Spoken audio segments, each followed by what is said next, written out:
All right, happy Thursday, everybody. I'm George McCracken from PC Dynamics. This is Innovative Business Networkers Meet Me Thursday, and today's guest is Mike Berry from IES Technical Sales. Hi, Mike. How's it going? I'm doing just fine, George. How are you? I'm good. Good to see you. Good to see you. So why don't you start off and tell us a little bit about yourself and your background? Sure. Short and sweet. I was born and raised in Framingham, Massachusetts.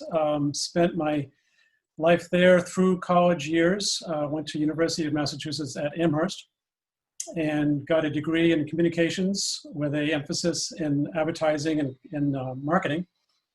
And then from there, went out to the left coast and spent the next 8 years working, but initially just finding out what life is about. Did get my first real job out there, and then 8 years later, in that time, I got married. We had our first child, and then we actually moved back to the East Coast in '86, and started in Chelmsford for a few years, and then landed in the North Shore here in Wenham, 1990, and we've been here ever since. On the personal side, I'm an avid golfer, which sometimes can be the death of me, but because I do love it, but sometimes I love to hate it. It's funny. I hear that a lot. Yeah. It's a wonderful, maddening game. Anyway, golfing. I like to sail, and although our sailboat, I don't know if you remember the storm we had last October, that crazy sudden bomb cyclone storm. Well, my boat was one of the victims of that storm. It sunk that day. So, well, I love to sail. I'm not sailing right now. Anyway, also my wife and I love to travel. That's about our story. All right, so IES Technical Sales. Why don't you let everybody know, what you do, what the business is, how long you've been in business, and what it's all about. Sure. We are a business-to-business business. We're a manufacturer's representation and distribution company. We're a small company, 5 people right now. We focus on high technology, vacuum, flow, pressure, temperature, components, instruments, and systems that are used for high technology processes by companies ranging from very small R&D shops up to the largest Fortune 500 companies, such as Raytheon, IBM, General Electric, for example, on the end user side. And on the original equipment manufacturer side, these are companies that make equipment that buy products from people like us, install them on the product, on the system, and then sell the system. And a couple of examples that are local that people might know here in your network are, for example, Excelis Technologies in Beverly. They are in Cherry Hill Park. A lot of people might know them. And another one is Applied Materials up in Gloucester and Blackburn Industrial Park. Those are 2 OEM examples. And the types of, as I said, the types of companies we sell for range all over the map in terms of industry and a lot of academia. So anybody with a science lab, so MIT, Harvard, Yale, Northeastern, and so forth, those are customers of ours too, or potential customers of ours now. And the company has been in business a very long time, since 1947. So we've been around longer than most. Not me, but I've been part of it for a while. But since 47, we started in Boston, landed in Wellesley for a while, then Reading for a while, and then we've been in Danvers here locally since 1997. Okay, what made you get into into that line of business, either with IES or prior to that? Was it the sales background that brought you to that, or was there an interest in the high tech space? Yeah, it was more the selling and marketing side. So I was hired in San Diego into a small technology company, and as a not an intern but close. As a total newbie, they needed some help in the sales department. The owner of the company knew me and trusted me and gave me a shot. And he knew I could help him with the marketing and advertising side, which was my first love.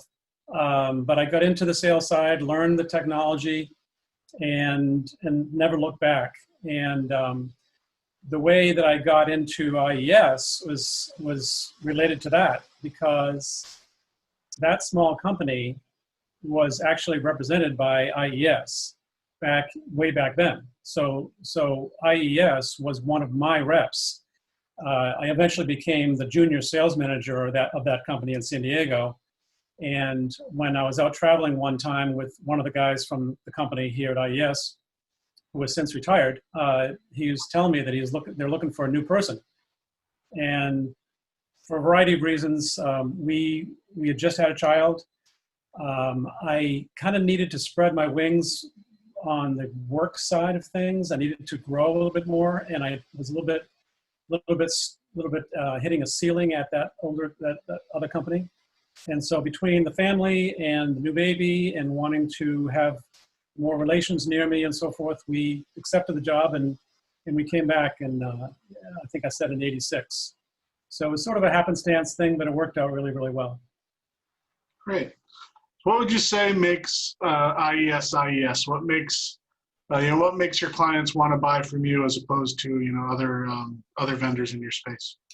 Right. Well, I wouldn't say this is unique, but here's one big reason why. We're old-fashioned in the sense that we answer the phone. We answer the phone, and we also answer our emails quickly. It may not sound terribly unique or scientific, but these days, I think it's maybe one of the most important things a business can do, because customers are overworked. Our users, our engineers that we call on, the purchasing agents we call on, and so forth, which are the majority of the people we call on, they're busy. They're busy, and they're working feverishly trying to keep up, and they don't have time to wait for vendors to get back to them. They need answers quickly. So we focus very, very hard on great customer service. Now, behind that, we also provide high technology support, and we provide expertise and so forth. So as far as what's unique, I'd say it's not so much unique as it is, I think, out of all the companies that I deal with, I think we do a good job at those basic things that are necessary. Okay. I worked. I don't know if you know that I worked for Excelis for almost 15 years, actually, before PC Dynamics. I think you told me that, and I had let that slip. I had forgotten that. Yeah. And I know that the semiconductor industry on a whole is extremely cyclical, and yeah, I was wondering does that cyclical nature affect you in other areas of your business? Is it the same? And then also just a follow up to that with with COVID and everything that's been going on, how's your market today? How has business been? Well, you're right about the cyclicality of the semiconductor business. It is indeed that, and I'm old enough now that I've been through this. I'm in this business for a long time now. This is my 34th year. Been through many cycles, and some of them were gut wrenching. We were lucky, however, in that we are not just semiconductor based. Semiconductor is probably about a third of our business, 30 to 35% of our business.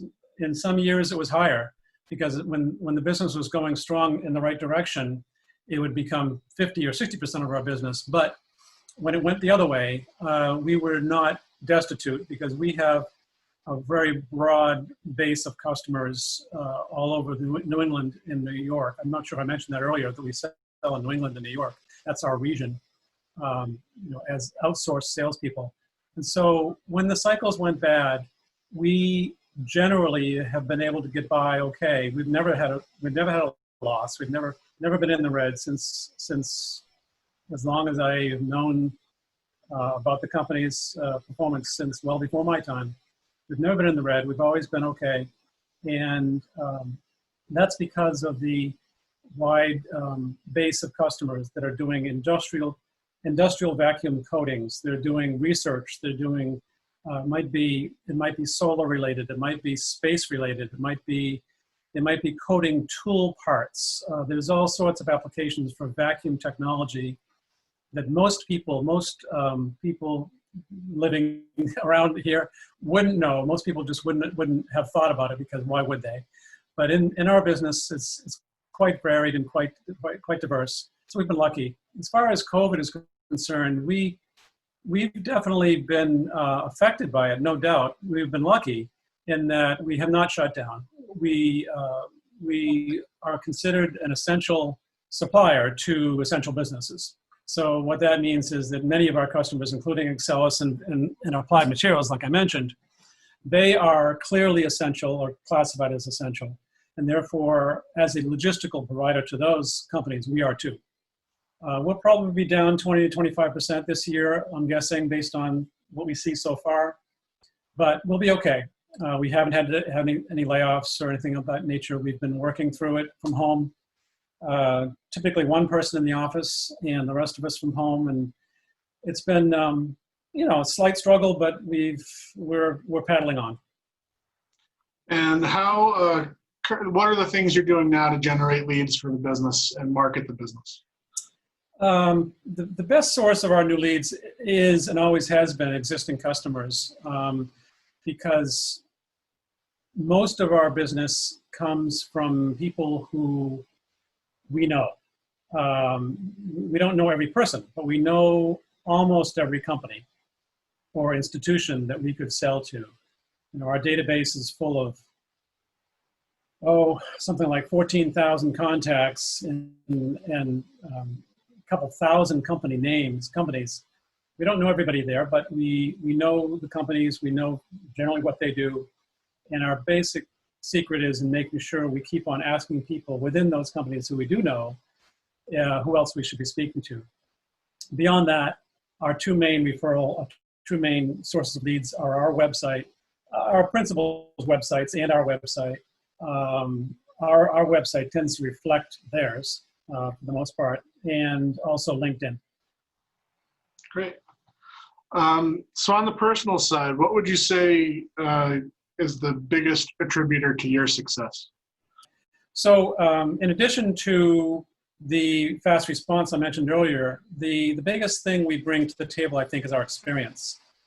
Between myself and my colleagues at IES, if I added up the years, it would probably be something in the order of 60 plus years of experience that we have working at IES as well as at other jobs within the industry. And so when customers have questions, we usually have the answer, or we know where to get it from quickly. The other thing I want to say is that while our name says IES Technical Sales, sales in the sense of what most people think of it is the last thing we do.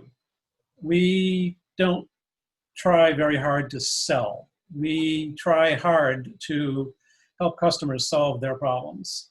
And if we do, we tend to sell. So we feel that our strength is in our attitude as well as our experience in helping customers figure out what they need to figure out to save them time, save them money, solve problems, the like. And that's our mission, and that's what we try very hard to do. And if somebody was starting out in business today, not necessarily this line of business, but in business in general, what's the one piece of advice you would give them?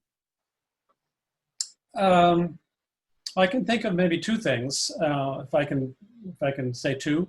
Of course. Both pretty basic. One is I would fully embrace the fact that no matter what business you're in, whether it be service related or product related, nothing happens until you make a sale. So that means you need customers, and you need to not lose focus of that. Some people, when they start a business, I've seen this happen many times. They over-focus on making everything perfect, on trying to set up their shop in a way that is ready for anything to happen, but they are not focusing enough on customers. And so I would say that's number one. Number two, I would say, and this may be obvious, but it's important to new people to realize, work really hard at keeping your expenses as low as possible while you're building up your cash flow. Until you're cash positive, you got to work your brains out you got to get customers in the door somehow, some way, and you've got to keep your expenses down. All right, so I think we heard a little bit of the answer. I think I might know what the answer to this is, but if you had completely unlimited resources, money was no object, you could do anything in the world that you wanted to do, what would it be? We're talking about my business, we're talking about anything. Anything. Well, actually, I do have, that's kind of an easy one for me, because it's something that you can't help but think about these days, the way that our world is going and the way that our country is going.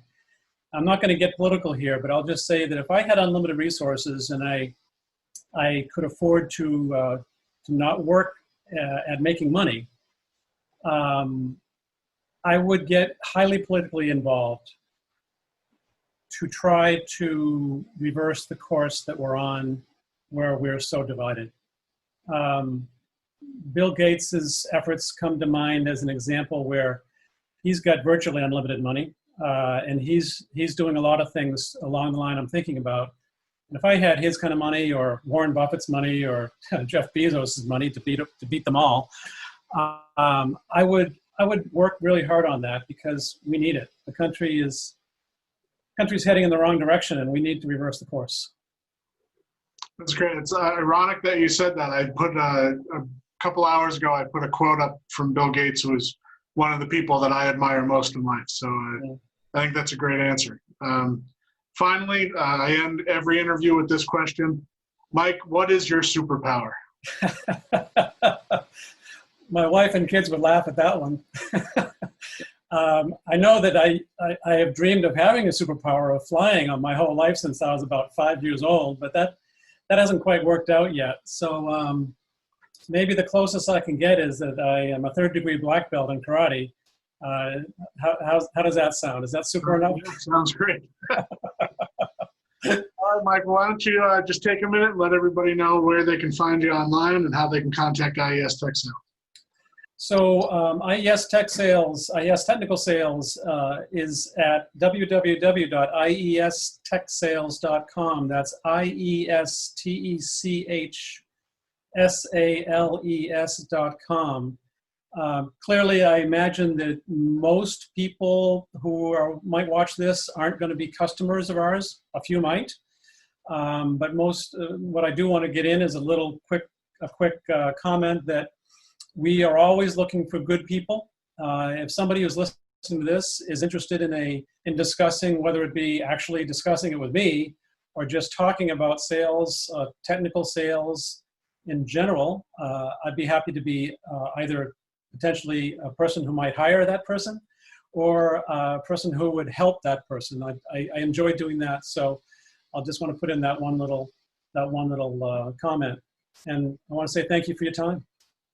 All right, well, thanks a lot, Mike. It's always great to see you. And again, thank you for being on. And everybody at Innovative Business Networking, have a great day. Thanks. See you, George. Thank you. All right, take care, Mike. Bye-bye.